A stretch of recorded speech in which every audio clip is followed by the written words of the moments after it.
சிதறும் காயை கேட்பது யாரு?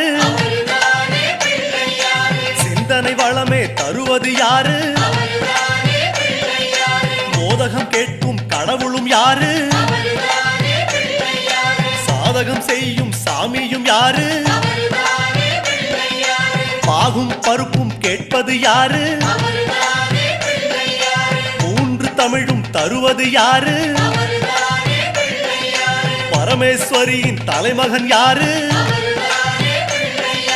அவரும் வாழ்வது எங்கே கூறு?